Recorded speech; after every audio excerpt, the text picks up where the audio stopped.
괴로울 때 우리는 불쌍하다라고 하는 표현을 자주 사용합니다. 백과사전에서 불쌍이라고 하는 단어의 어원을 찾아보니까 쌍이 없다라고 하는 거예요. 그러니까 함께 도와줄 사람이 없다는 거죠.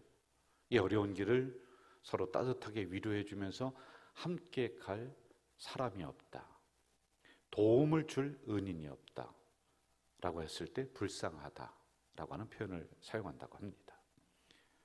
이 단어는 그러니까 힘든 상황이라든지 어떤 고난의 상황, 딱한 처지를 이야기하는 것이 아니라 이 난국을 헤쳐가야 될 사람이 없다라고 하는 이때 사용을 합니다.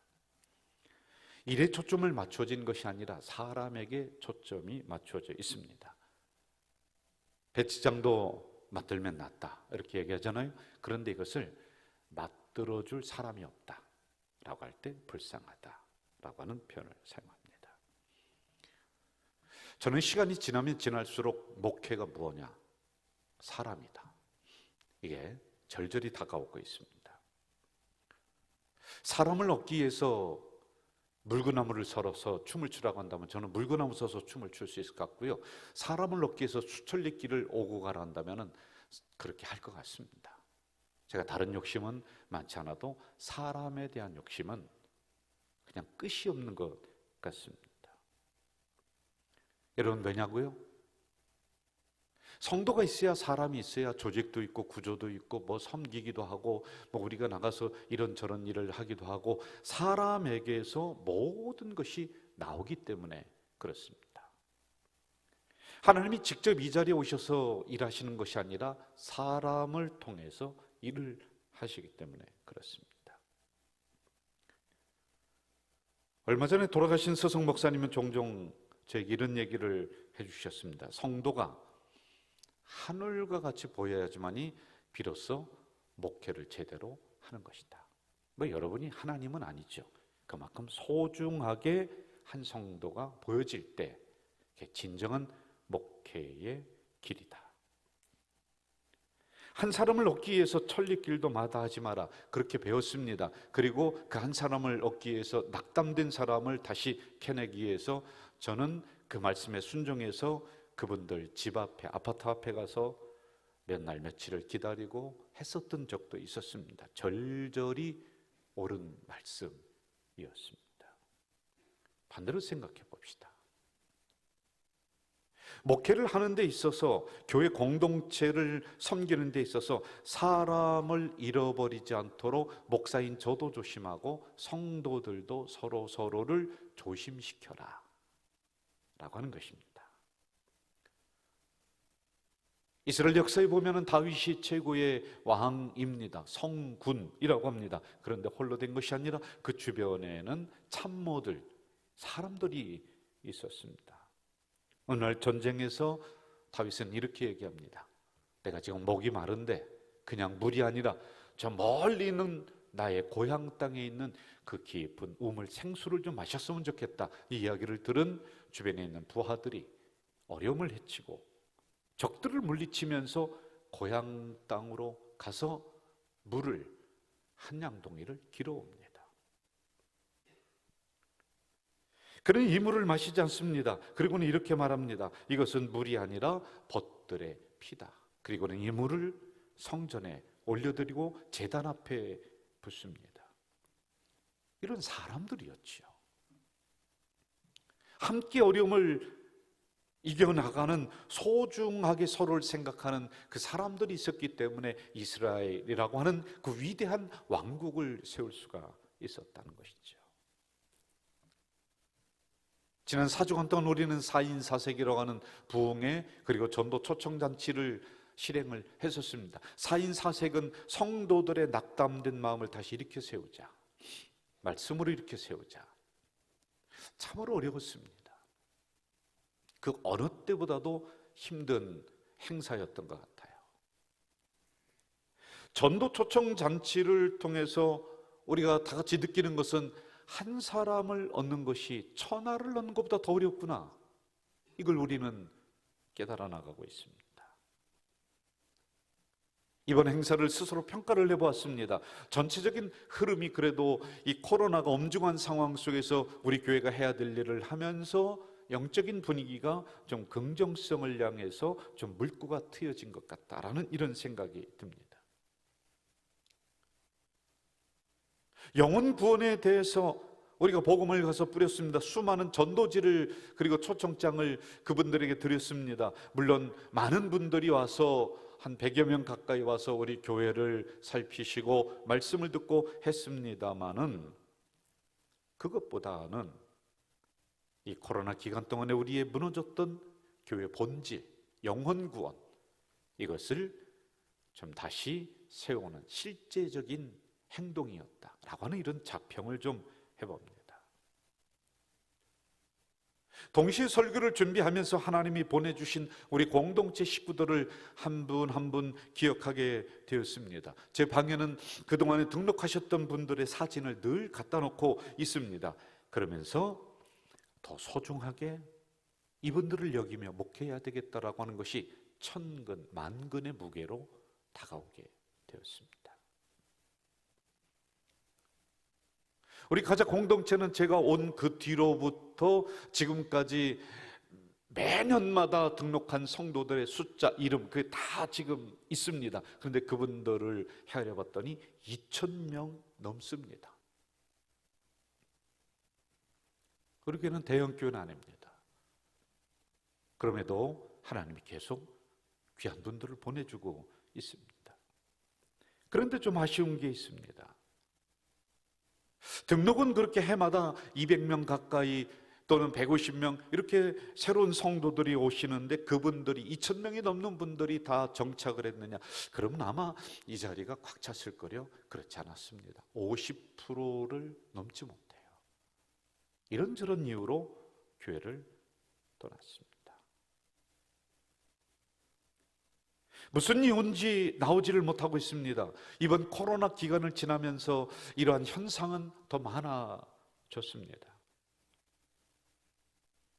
여러분, 교회를 한번 벗어나고 교회를 한번 떠난 성도들이 다시 교회 안으로, 이 울타리 안으로 들어온다는 것은 쉬운 일이 아닙니다. 진액을 짜내야 되는 일, 해산의 고통이 따르는 일입니다. 목사에게 제일 힘든 것 여러 가지가 있을 수 있습니다만 저의 경우를 보면은 사람과 헤어지는 것. 여러분들이 이사를 간다든지 그럼 저에게 와서 목사님 이만저만해서 이사를 가게 됩니다. 기도해 주세요. 기도해 드리죠. 그런데 정말 놓치고 싶지 않고 정말 보내고 싶지 않은 이 마음들이 저에게 있습니다. 그래서 제가 여담으로 이렇게 얘기합니다. 그 가시는 분들에게, 이사 가시고 다른 타 지역으로 가시는 분들에게 이야기를 합니다. 심리도 못 가서 발병 난다고 하는데 라고 하는 이야기를 종종 합니다. 안타까워서 그렇죠. 욕심이 나서 그렇죠. 또는 성도들 간의 작은 갈등 때문에, 또는 목회자와의 작은 갈등 때문에 교회를 옮기고 떠난다. 이게 정말 가슴 아픕니다. 지금도 적응이 안 되는 일들입니다. 성도와 헤어지는 게 정말 적응이 안 됩니다. 왜 사람들은 교회를 떠나는가? 라이프웨이 리서치라고 하는 곳에서 조사를 했습니다. 그 조사에 의하면 89%가 교회의 영적 분위기, 이 교회 분위기가 너무 싸늘하다. 그럼 교회를 나왔다가 떠납니다. 그리고 두 번째는 설교, 저희들에게 해당되는 거겠죠. 그리고 세 번째는 성도들 간의 갈등 또는 목회자와의 갈등. 이게 굉장합니다. 우리 한국 교회도 다를 바가 없습니다. 오늘 본문의 말씀은 참으로 유명한 말씀이고 여러분이 많이 설교를 들으셨던 내용일 수도 있습니다. 그러나 다른 각도에서 접근을 한번 해봅시다. 12절을 봅시다. 너희 생각은 어떠하냐? 만일 어떤 사람이 양 100마리가 있는데 그 중에 하나가 길을 잃었다. 99마리를 산에 두고, 즉 울타리입니다. 길 잃은 양을 찾지 않겠느냐라고 질문에서부터 시작을 하고 있습니다. 양 100마리를 키우던 목자가 저녁이 되어서 양들을 울타리 안으로, 그 산에 있는 울타리 안으로 이제 불러 모읍니다. 불러 모으면서 한 마리 한 마리 헤아리다 보니까 99마리예요. 한 마리가 어디 도망갔는지 없습니다. 목자는 99마리의 양을 이 울타리 안에 두고 잃어버린 한 마리의 양을 찾아 나선다.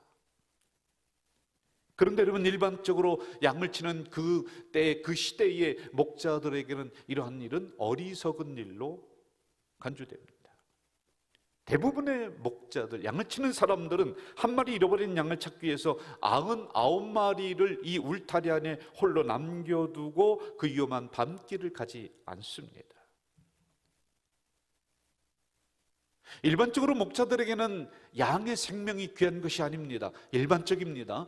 그 목자들은 양에게서 나오는 털이 귀하고 양이 주는 고기, 그리고 젖, 그리고 또 양들이 다른 새끼를 낳아서 재산을 불려주는 것, 여기에 관심이 있습니다. 그러면 오늘 본문에서는 몇 가지의 문제점들을 발견할 수가 있습니다. 첫째, 잃어버린 한 마리 양을 찾기 위해서 99마리를 둔다. 울타리 안에 그냥 둔다. 여러분, 잘못하다가는 거기에서 얻을 수 있는 모든 혜택이 없어질 수가 있습니다. 이런 위험성이 도사리고 있습니다. 밤에 잃어버린 양을 찾아서 밤길을 나섭니다. 그러면은 강도를 만나서 자기의 목숨이 위험해질 수도 있는 문제점이 있습니다. 99마리 양 중에서 혹은 새끼를 낳으려고 대기하고 있는 양이 있을 수가 있습니다. 그러면 그 새끼 한 마리 보충하면은 끝입니다. 그런데 위험을 무릅쓰고 찾아 나선다. 이것도 어리석은 일인 것 같습니다. 충분히 그 울타리 안에 있는 양들은 자기에게 털을 제공하고 고기를 제공하고 재산을 불려줄 수 있는 것들인데 이것을 두고 간다. 위험하기 그지없습니다. 왜 이런 어리석은 일을 할까요? 그리고 오늘 본문은 여러분과 저에게 무엇을 말씀해 주시려고 하는 것일까요? 첫째, 사람을 얻기가 천하를 얻는 것보다 더 어렵습니다. 여러분, 이 단어를 잘 아실 것입니다. 삼고초려, 석삼, 도라불고, 풀초, 오두막려. 후한말 유비는 관과 장비를, 사람을 얻습니다. 그리고 한 나라가 망해져가는 그 나라를 부흥시키게 하기 위해서 애쓰는데 안 됩니다. 어렵습니다. 그래서 유비는 유능한 참모를 찾아서 헤맵니다.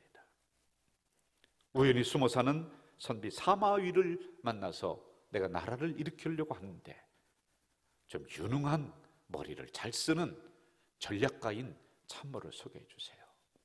그러자 이 사마위는 이렇게 얘기합니다. 봉룡, 봉추, 그 두 사람 가운데 한 사람만 얻어도 천하를 평정할 수가 있다. 여기서 봉룡은 제갈량을 말합니다. 이 이야기를 듣고 유비는 제갈량이 살고 있는 저 멀리 세속과 떨어져서 이 세상이 너무 시끄럽습니다. 그래서 떨어져서 초가집을 짓고 살고 있는 이 제갈량을 재물을 가지고 찾아갑니다. 첫 번 찾아갔을 때 만나주지 않습니다. 두 번 찾아갑니다. 세 번 찾아갑니다. 그러자 유비 마음에 감복을 해서 제갈량이 유비를 도와줬다라고 하는 데서 나온 것이 삼고초려, 유능한 인재를 얻어야 된다. 사람을 얻기 위해서는 그 어떤 수고, 어떤 노력도 아끼지 말아야 된다라고 하는 이야기일 것입니다. 12절 이렇게 말하죠. 산에 두고 가서 길을 잃은 양을 찾지 않겠느냐. 산이나 들로 가서 찾는다.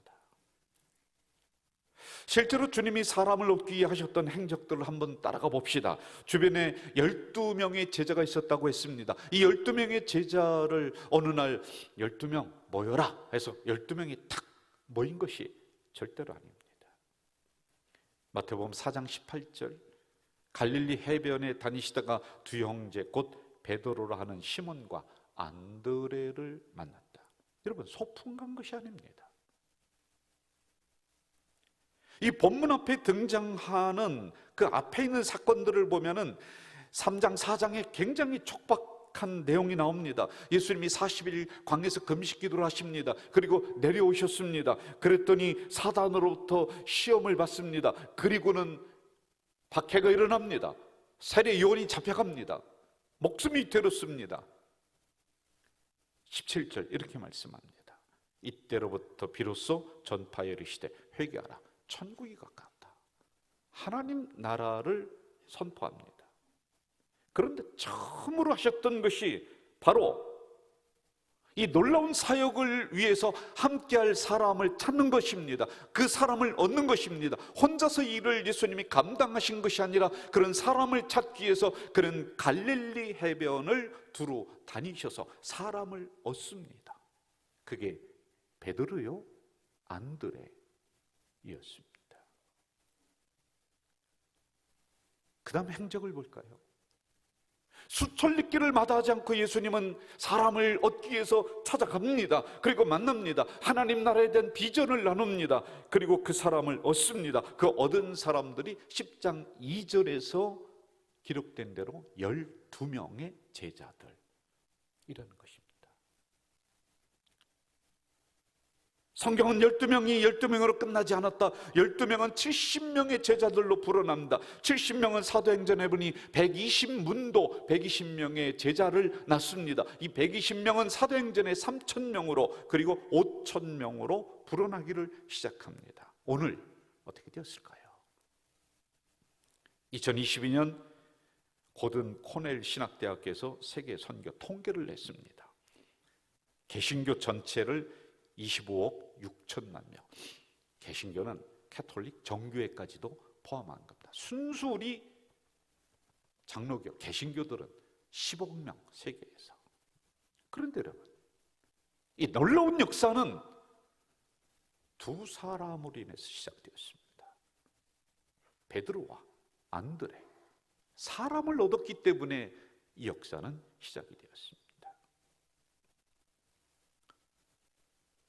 오늘 우리 공동체는 이 코로나 시대를 지나면서 다시 한번 성도들을 추스려 보았습니다. 그랬더니 지금 약 2,300명, 노인대학까지 포함해서요, 등록되어 있습니다. 50년 전에 우리 교회는 저 양철판 위에서 단 서너 명이 시작했었던 교회입니다. 50년이 흐르면서 우리는 이렇게 부흥하고 발전했습니다. 여러분, 사람을 얻기가 이처럼 어려운 것입니다.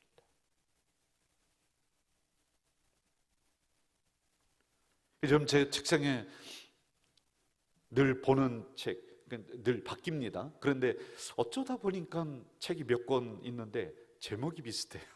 사람의 마음을 읽는 법, 사람을 얻는 법, 그리고 또 메디치 가문이라고 하는 가문이 있습니다. 아주 참 유명한 가문인데 르네상스의 문화를 한 350년 동안 이끌었던 그 가문, 메디치 가문의 이야기라고 하는 그 책이 이렇게 있습니다. 거기에 보면 이런 문장이 나와요. 사람을 얻는 자 천하를 얻으리라. 또 새겨야 될 내용들이 있습니다. 한 번 얻은 사람에게는 목숨을 걸고 신의를 다한다. 그래서 여러분, 그 시대를 이끄는 메디치 가문이 되었습니다. 이 메디치 가문이라고 하는 그 가문은 금융업에 투자를 합니다. 사람들과 관계를 맺습니다. 한 사람을 얻기 위해서 최선을 다합니다. 그리고 얻은 사람은 신의를 버리지 않고 끝까지 지켜냅니다. 그 가정이 어려워지고 돈을 갚을 수가 없습니다. 그래도 끝까지 버리지 않고 신의를 지킵니다. 그래서 여러분, 이 메디치 가문이 부도 위기까지 맞이했는데 그래도 신의를 지킵니다. 여러분, 사람을 얻는 것은 수십 년이 걸립니다. 지뢰를 짜냅니다. 성도 한 분이 여러분처럼 이렇게 예배드리고 여러분처럼 성가대 하기 위해서는 적어도 10년, 20년 계시하지 그래도 이렇게 봉사하실 수 있습니다. 그런데 여러분, 사람을 잃어버리는 것은 단 한순간입니다. 우리의 작은 말 한마디, 우리의 작은 실수 하나를 가지고 사람을 잃어버리게 됩니다. 조심해야 됩니다.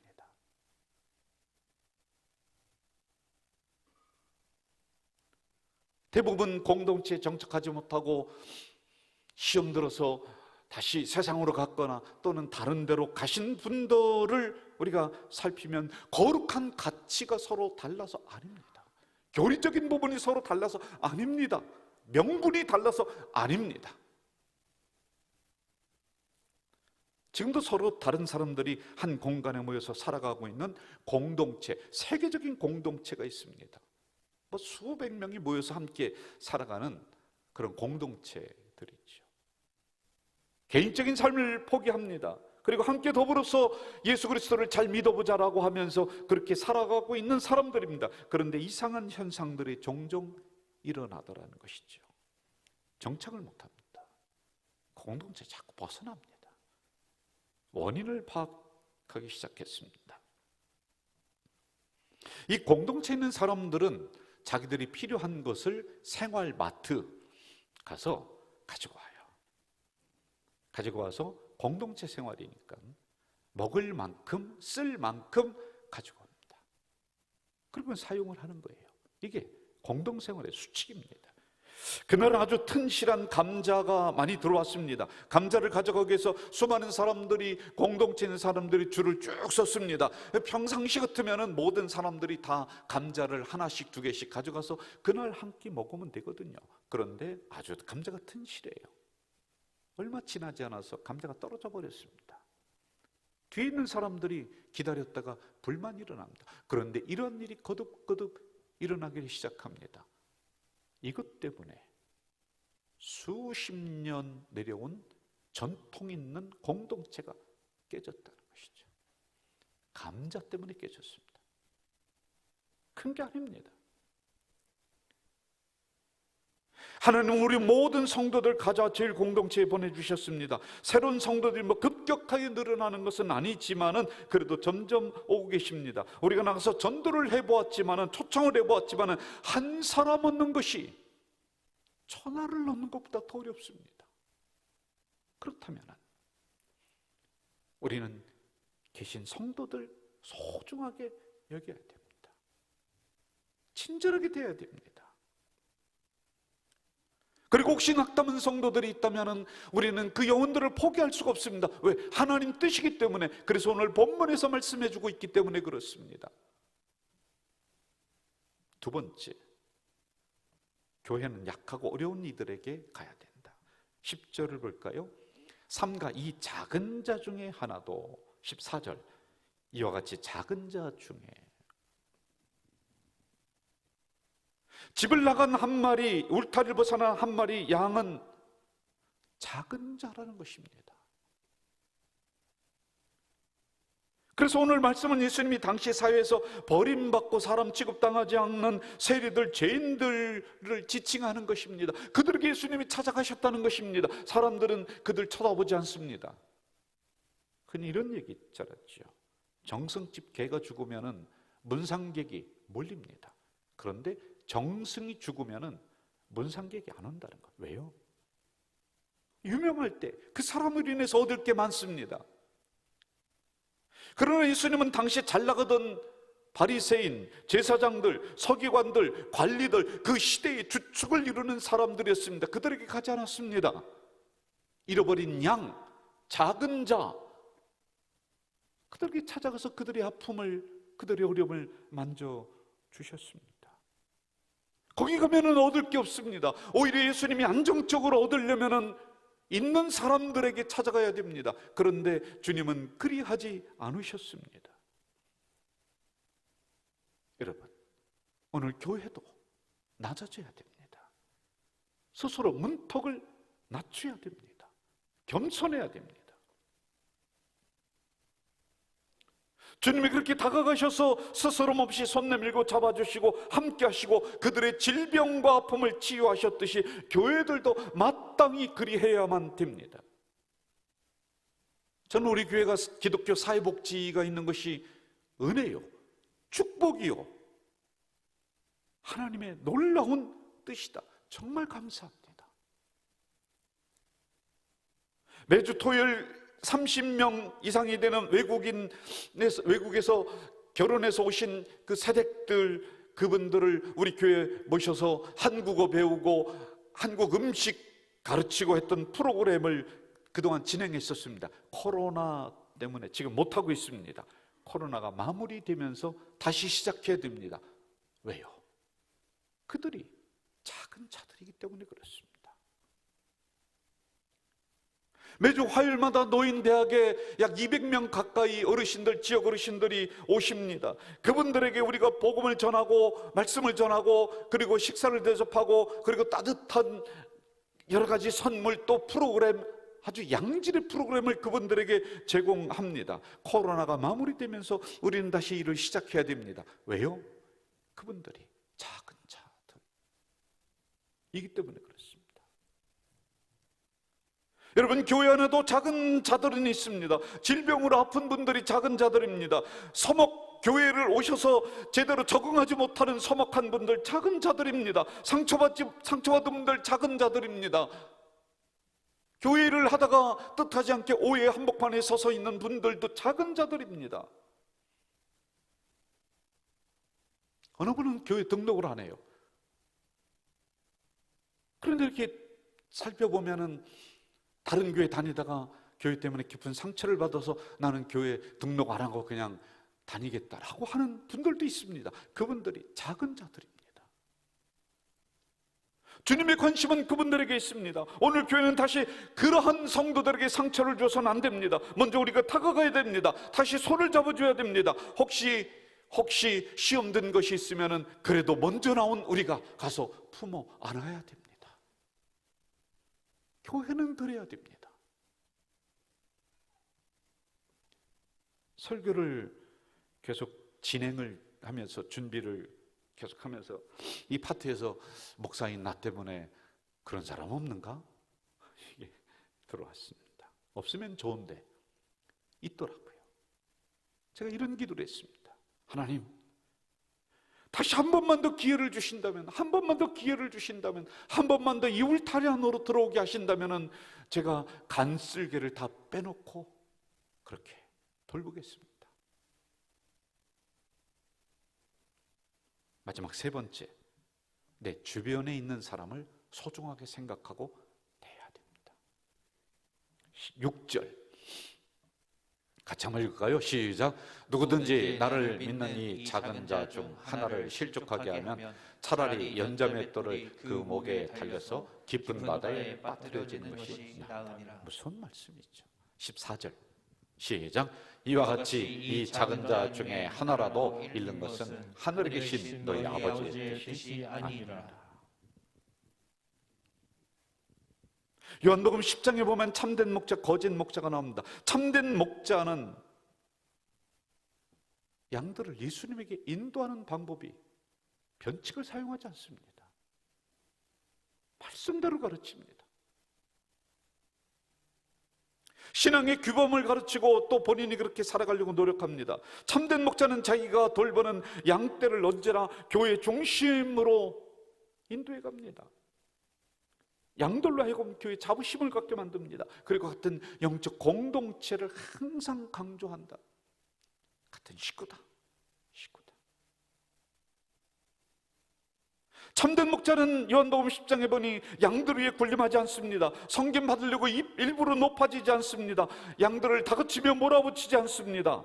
오히려 양들을 위해서 섬기고 봉사하고 목숨을 버릴 수 있는 목자, 이게 참된 목자다, 이렇게 기록해 놓고 있습니다. 반대로 거짓 목자는 양들을 자기 행복의 도구로 삼습니다. 젖을 짜냅니다. 양이 죽건 말건 상관없습니다. 털을 깎아서 팔아먹습니다. 가죽을 벗겨버립니다. 유사시에는 도망갈 궁리랍니다. 별로 유익이 없으면 언제든지 내팽개칩니다. 위기 시엔 양들이 어찌되었든지 자기만 살려고 그래서 그런 목자를 삭군 목자. 성경은 이렇게 말씀합니다. 삭군은 목자가 아니요, 이리가 오는 것을 보면 양을 버리고 도망간다.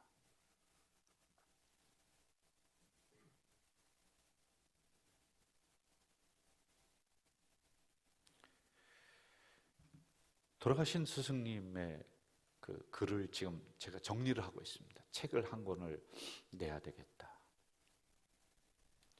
그동안에 십수년 동안 가르쳐 주신 부분들을 이 수첩에 하나하나 다 적어놨습니다.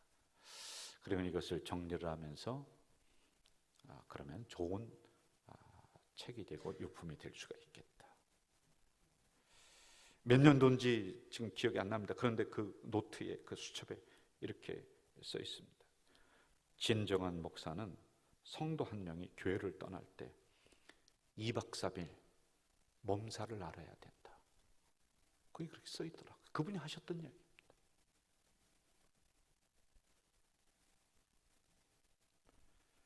하늘과 같이 섬겨야 되고 한 영혼이 천하보다 귀하게 여기지 않는다면 하나님이 절대로 성도를 맡기지 않는다.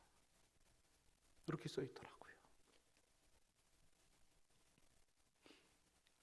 목회자는 우리가 그렇게 가져야 되죠. 있는 성도 소중하게 여겨야 되죠. 저희들만 그렇습니까? 여러분에게 말씀드립니다. 지금 주변에 있는, 내 옆에서 함께 신앙생활하고 있는, 함께 봉사하고 있는 신앙의 동지를 소중하게 여겨야 됩니다. 귀하게 여길 줄 알아야 됩니다.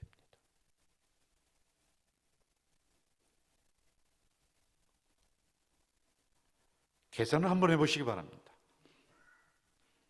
하나와 99 중에 어떤 게 더 많습니까? 교만하면 잔소리죠. 한 번 더 질문하겠습니다. 약간 대답하기 곤란할 것입니다. 한 마리 양과 99마리 양 중에 어느 쪽이 더 소중합니까? 쉽게 대답 못하시겠죠. 세상에서는 물리적으로 따집니다. 야, 99마리가 더 소중하지 않느냐? 숫자에 연연합니다. 그런데 우리 주님께서는 아니다. 한 마리와 99마리의 그 영혼의 가치는 동일하다. 똑같다. 만약에 그게 교회에서 안 된다면 가난한 사람들은 교회에서 천대받습니다. 부자들만 대우받습니다. 그럼 그게 교회입니까? 헌금꽤나 냈다고 하는 사람들 이름이나 내줍니다. 그게 교회입니까? 똑같다.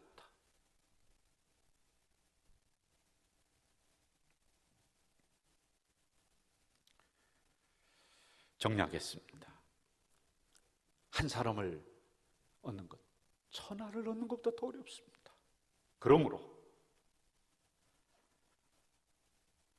지금 내 주변에 있는 사람, 함께하고 있는 공동체 식구들 소중하게 우리는 여기면서 이 어려운 세상을 함께 이기며 걸어가야 됩니다. 그리고 교회는 약하고 어려운 작은 자들에게 다가가야 됩니다. 다시 한번 여러분, 우리 주변을 저와 함께 살핍시다. 하나님이 보내주실 때 소중하게 여깁시다. 그리고 혹시 낙담하신 분들 있으면 다시 찾읍시다. 다음 주일에는 우리가 온 성도가 함께 한자리에 모여서 감사 축제를 올리는 추수감사 주일입니다. 이럴 때 다시 한번 그분들 나와서 함께 감사의 제사를 드리는 우리 공동체 되길 주 이름으로 부탁드립니다. 전능하신 아버지 하나님, 사람 얻기가 천하를 얻는 것보다 더 어려운데 우리는 그동안 함부로 하진 않았는지요. 한 사람이 백이요 천이요 만일진데 한 영혼 귀하게 여기면서 나아가는 우리 공동체 되도록 도우시고, 이번 초청잔치를 통해서 이처럼 어렵구나, 이걸 우리가 몸소 느껴나가고 있는데 하나님, 다시 한번 이 일 포기하지 않고 지속해 나가는 우리 공동체가 되도록 도와주시옵소서. 예수님의 이름으로 기도하옵나이다. 아멘.